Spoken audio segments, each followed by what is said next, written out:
नमस्कार दोस्तों, स्वागत है आपकी अपनी प्रोग्रेसिव एजुकेशन चैनल पर। मैं पूनम यादव आज आपके लिए लेकर के आई हूँ रीजनिंग के मिक्स क्वेश्चन की पार्ट 15 वीडियो। इसके पहले ही दोस्तों मैंने कई सारी वीडियो अपलोड कर दी है। यदि आप लोगों ने मेरी उन वीडियो को नहीं देखा है तो आप उन्हें भी जाकर के ज़रूर देख लें। तो चलिए दोस्तों, बिना किसी देरी के करते हैं वीडियो की शुरुआत। तो वीडियो को पूरा एंड तक देखिएगा और यदि वीडियो अच्छे लगे तो लाइक ज़रूर करिएगा। तो प्रश्न नंबर 1 है आपकी स्क्रीन के सामने। एक अर्थपूर्ण शब्द जिसका प्रारंभ ऐसे है, शब्द कॉन्ट्रैक्ट के पहले, दूसरे, चौथे, पांचवें और छठे अक्षरों से बनाया गया है। बताएं कि उस शब्द के मध्य का अक्षर कौन सा होगा। तो हमें जो यहाँ पर एक शब्द दिया है वो दिया है कॉन्ट्रैक्ट, और इन्हीं के ही अक्षरों से हमें एक शब्द बनाना है, और वो शब्द कैसा बनाना, अर्थपूर्ण बनाना है। तो ये कॉन्ट्रैक्ट जो शब्द दिया है इसका हमें पहला अक्षर, दूसरा अक्षर, चौथा अक्षर, पांचवा अक्षर और छठा अक्षर, इतने अक्षरों से हमें एक शब्द बनाना है, अर्थपूर्ण शब्द बनाना है। और जो शब्द बनेगा उसकी जो शुरुआत है वो ऐसे होना चाहिए, क्योंकि प्रश्न में बोला है कि प्रारंभ जो है ऐसे होना चाहिए। तो मैं ऐसे शुरू करूँगी, तो यहाँ पर जो इन अक्षरों से जो शब्द बनेगा वो बनेगा एक्टर। एक्टर जो है शब्द बनेगा, और इसके जो मध्य का अक्षर होगा वो क्या होगा, टी होगा। तो ऑप्शन डी हमारा जो है करेक्ट हो जाएगा। तो दोस्तों, कॉन्ट्रैक्ट शब्दों में से ही हमें जो है इन्हीं के अक्षरों से एक शब्द बनाया जो कि बना एक्टर, और इसके जो मध्य का अक्षर निकला वो निकला टी। तो ऑप्शन डी हमारा करेक्ट हो जाएगा। अब चलते हैं नेक्स्ट प्रश्न की ओर। प्रश्न नंबर 2 है आपकी स्क्रीन के सामने। कछुआ 4 घंटे में 1 किलोमीटर चलता है। प्रत्येक किलोमीटर चलने के बाद 20 मिनट आराम करता है। बताएं कि 3.5 किलोमीटर की पूरी यात्रा करने के लिए कछुए को कितना समय लगेगा। तो दोस्तों, ऐसे प्रश्न कई बार एग्जाम में पूछे गए हैं और आते भी हैं, तो आप लोग जो है ध्यान से देखिएगा प्रश्न को। एक कछुआ है, एक किलोमीटर 4 घंटे में चलता है और प्लस 20 मिनट रेस्ट भी करता है, और जो हमें पूरी टोटल जो यात्रा है वो 3.5 किलोमीटर की दी हुई है। तो हमें जो है टोटल समय निकालना है। तो वो 1 किलोमीटर चलेगा तो वो 4 घंटे लेगा, प्लस 20 मिनट रेस्ट भी करेगा जो कि हमें प्रश्न में बोला है। फिर 1 किलोमीटर चलेगा, फिर वो 4 घंटे लेगा, और फिर जो है 20 मिनट जो है आराम करेगा। फिर वो 20 मिनट का रेस्ट करेगा। फिर अगले किलोमीटर चलेगा, फिर वो 4 घंटे लेगा, और फिर प्लस 20 मिनट का वो रेस्ट करेगा। अब दोस्तों, 3 किलोमीटर हम चल चुके हैं। अब हमें 3.5 किलोमीटर टोटल यात्रा है।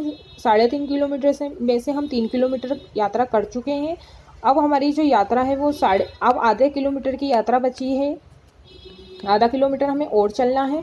अब जो है वो आधा किलोमीटर चलने के लिए वो 4 घंटे का समय नहीं लेगा, क्योंकि वो 1 किलोमीटर चलने के लिए 4 घंटे का समय लेता है। तो आधा किलोमीटर की चलने के लिए वो अब 2 घंटे का समय लेगा। और अब जो है दोस्तों, वो रेस्ट भी नहीं करेगा, क्योंकि आखिरी में तो वो उसकी डेस्टिनेशन पर पहुंच जाएगा। तो आखिरी में जो है अब वो रेस्ट नहीं करेगा। तो हमारी जो है पूरी 3.5 किलोमीटर की यात्रा कवर हो गई है। और 3.5 किलोमीटर की यात्रा में उसको टोटल समय कितना लगा है, तो उसको यहाँ पर लगा है 14 घंटे का। और 20 मिनट उनने रेस्ट भी किया, तो 60 मिनट हमारा ये आ गया। और 60 मिनट का 1 घंटा होता है, तो ये भी जो है काउंट होगा। तो दोस्तों, टोटल उसको जो 3.5 किलोमीटर की यात्रा में उसको टोटल कितना समय लगा, तो 14 घंटे ये प्लस 1 घंटा ये, तो कितना उसको समय लगा, तो टोटल उसको 15 घंटे का समय लगा। तो हमारा जो आंसर आएगा वो ऑप्शन ए करेक्ट हो जाएगा। तो दोस्तों, ऐसे प्रश्न एग्जाम में कई बार पूछे गए हैं। तो आई होप कि आपको जो है प्रश्न समझ में आया होगा। अब चलते हैं नेक्स्ट प्रश्न की ओर।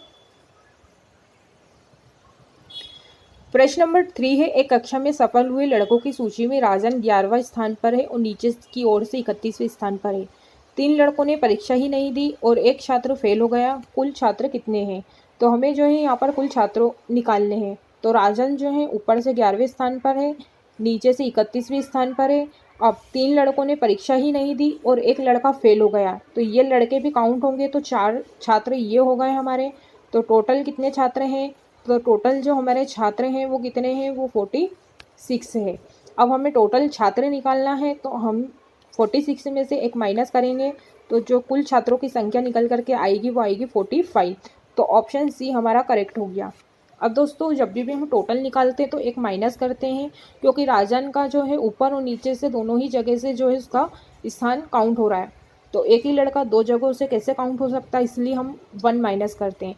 और दोस्तों, मैंने ऑर्डर एंड रैंकिंग का चैप्टर जो बिल्कुल एकदम बेसिक से पढ़ा दिया है। यदि आप लोग मेरी रीजनिंग की प्लेलिस्ट में जाएंगे तो आपको कई सारे टॉपिक एकदम बेसिक से पढ़ाए हुए मिल जाएंगे। तो आप लोग मेरी एक बार उन वीडियो को भी जा कर के ज़रूर देख लें। तो चलते हैं दोस्तों अब नेक्स्ट प्रश्न की ओर। तो प्रश्न नंबर 4 है आपकी स्क्रीन के सामने। एक पुस्तक में पदों की संख्या याद कीजिए जिसमें 4,37,850 शब्द और प्रत्येक पेज के औसतन जो शब्द है वो 450 शब्द हैं।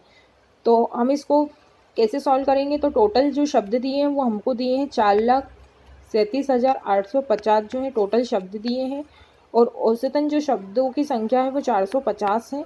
तो हम जो है टोटल संख्या में हम जो है औसतन जो हमें शब्द दिए हैं वो उससे हम भाग दे देंगे तो हमारा आंसर निकल करके आ जाएगा। तो एक जीरो से ये जीरो कट गया। अब 45 के पाड़े में 437 आता नहीं है, तो मैं 45 का पाड़ा 9 बार लूँगी, तो 9 बार में 405 निकल जाएगा, तो ये 9 बार कटेगा। फिर बचेगा मेरे कहने 32, फिर 32 बचेगा तो 328, तो मैं 45 का पाड़ा जो है 7 बार लूँगी तो ये आएगा 315। तो 328 में से 315 निकल जाएगा तो मेरे कहने बचेगा 13। अब 45 का पाड़ा मैं 3 बार लूँगी तो 135 कट जाएगा। तो एग्जैक्ट जो 45 से जो ये संख्या कटेगी वो 973 बार कटेगी। तो हमारा जो आंसर आएगा वो ऑप्शन सी करेक्ट हो जाएगा। तो जो पदों की संख्या है वो कितनी है? वो 973 है। तो हमारा ये आंसर ऑप्शन सी करेक्ट हो जाएगा। चलते हैं हम नेक्स्ट प्रश्न की ओर। ऐसे प्रश्न एग्जाम में पूछे गए हैं और आते भी हैं। क्वेश्चन नंबर 5 पे एक कक्षा में 5 पंक्तियां हैं जिसमें 5 बच्चे हैं ABCDE एक दूसरे के पीछे अलग अलग 5 निम्न प्रकार से बैठे हैं। तो ए बेटा है सी के पीछे लेकिन डी के आगे। तो ए बेटा है सी के पीछे लेकिन बी के आगे। सी बेटा है ई के पीछे और डी बेटा है ई के आगे। अब हमसे बोला है कि पहली पंक्ति से अंतिम पंक्ति तक वे किस प्रकार क्रम में बैठे हैं। तो पहली पंक्ति से अंतिम पंक्ति तक वो किस प्रकार से बैठे हैं? तो पहले डी, फिर ई, फिर सी, फिर ए और फिर बी। तो वो इस प्रकार से बैठे हुए हैं। तो ऑप्शन ए हमारा जो है करेक्ट हो जाएगा। चलते हैं हम नेक्स्ट प्रश्न की ओर। प्रश्न नंबर 6 है मेरा मुंह पूर्व दिशा की ओर है, मैं 100 डिग्री दक्षिणावर्त दिशा में तथा फिर 145 डिग्री वामावर्त दिशा में घूमता हूँ। अब मेरा फेस किस दिशा में की ओर है? दोस्तों ऐसे प्रश्न अभी MP पुलिस कांस्टेबल में ऐसे प्रश्न कई पूछे जा रहे हैं। हर शिफ्ट में 1 से 2-3 क्वेश्चन जो है इन्हीं में से देखने को मिल रहे हैं। तो जिनका भी आगे पेपर है जो मेरी वीडियो देखेंगे उनको जो है अच्छे से समझ में आ जाएगा। तो यहाँ पर हमें बोला है दक्षिणावर्त, और यहाँ पर जो दक्षिणावर्त का मतलब होता है वो क्या होता है दोस्तों? वो होता है क्लॉकवाइज। जब भी दक्षिणावर्त बोले यानी हमें क्लॉकवाइज जाना है, और वामावर्त बोले मतलब हमें एंटी क्लॉकवाइज जाना है। कैसा जाना है? हमें एंटी क्लॉकवाइज जाना है। अब दोस्तों इसका सबसे बेस्ट तरीका मैं बताती हूँ, सबसे शॉर्टकट बताती हूँ, जो कि आपको कभी एग्जाम में ऐसा प्रश्न आ जाता है तो आप विदिन सेकंड में जो है आंसर निकाल लेंगे। तो हम इसको यदि आप डायग्राम से करेंगे तो आप काफ़ी कंफ्यूज हो जाएंगे। तो सबसे बेस्ट तरीका मैं आपको बता रही हूँ। जब भी हमें दक्षिणावर्त और वामावर्त दिया जाए तो हम बड़े वाले में से छोटे वाले को माइनस कर देंगे तो सीधे हमारा आंसर निकल करके आ जाएगा। अब यहाँ पर हमें जो बड़ा दिया है वो वामावर्त दिया है और दक्षिणावर्त जो है छोटा है, तो हम जो है बड़े वाले में से छोटे वाले को घटा देंगे। तो मैं शॉर्ट में लिख देती हूँ वामावर्त में से माइनस दक्षिणावर्त को हम घटा देंगे। तो बड़े वाले में से छोटा वाला जाएगा तो बचेगा बड़ा वाला ही, तो हमारे कने वामावर्त ही बचेगा। अब दोस्तों वामावर्त हमें यहाँ पर 145 डिग्री दिया है और दक्षिणावर्त हमें 100 डिग्री दिया। तो 145 में से मैं 100 माइनस कर दूंगी तो मेरे कने जो वामावर्त आएगा वो कितना आएगा? 45 डिग्री आएगा, राइट।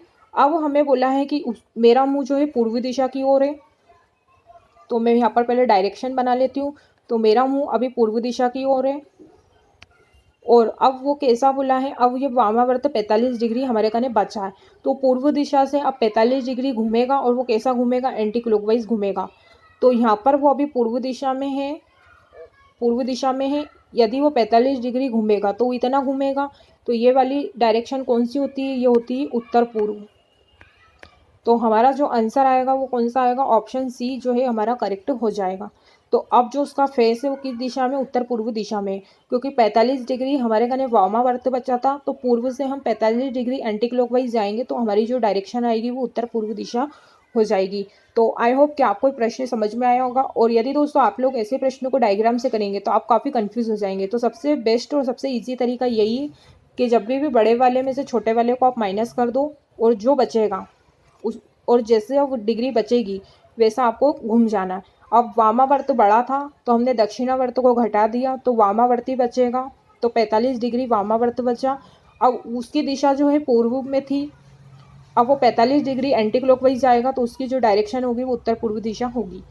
तो मैं उम्मीद करती हूँ कि आपको ये प्रश्न समझ में आया होगा। और दोस्तों आप ये चाहें तो आप ये आपकी कॉपी में नोट डाउन भी कर सकते हैं। तो चलते हैं नेक्स्ट प्रश्न की ओर। प्रश्न नंबर 7 है, ए बी का पिता है, सी बी की पुत्री है, डी बी का भाई, ई ए का पुत्र है, सी और ई के बीच में क्या संबंध है। तो ये ब्लड रिलेशन का क्वेश्चन है दोस्तों आपके सामने। तो ए जो है बी का पिता है।